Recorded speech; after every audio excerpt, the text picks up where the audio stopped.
بسم اللہ الرحمن الرحیم۔ اصلاح معاشرہ، جو کہ دو لفظ ہیں، اصلاح اور معاشرہ، بہت حسین اور خوبصورت تعبیر، دلکش ہے۔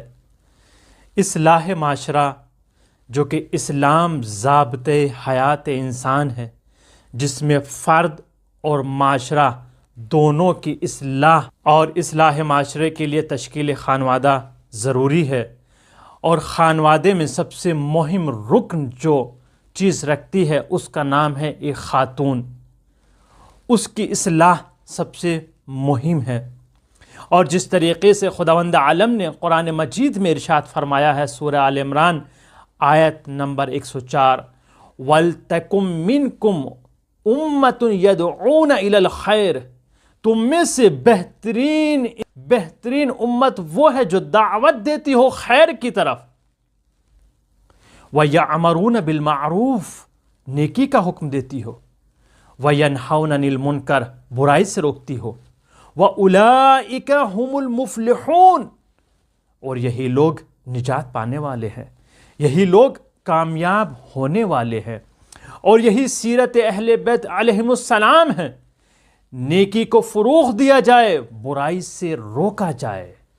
اصلاح معاشرہ یہ آپ کے اوپر ڈیپینڈ ہے، یہاں پر کسی انجمن، ہیئت، مجالس و محفل کی ضرورت نہیں، آپ کے اوپر ڈیپینڈ ہے، کیونکہ جب انسان اپنے ایمان کو مضبوط اور محکم بنا لیتا ہے تو اس کے ایمان کی تاثیر معاشرے کے اوپر اثر انداز ہوتی ہے۔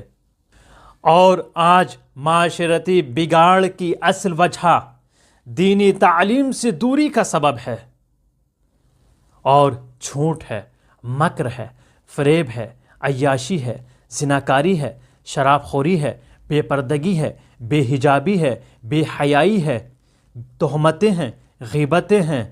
یہ سب کیا ہیں؟ چغل خوری۔ یہ سب وہ چیزیں ہیں جو معاشرے کو زہریلا بنا رہی ہیں اور اندر سے کھوکھلا کر رہی ہیں۔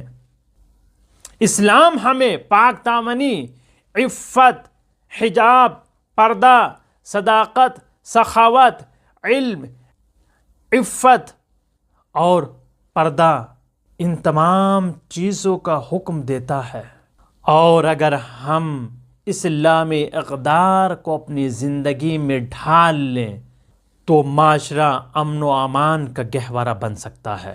اصلاح معاشرے کا آغاز خود سے ہوتا ہے، جب ہم اپنے اعمال اور کردار کو اسلام کے سانچے میں ڈھال دیں تو خود بخود معاشرے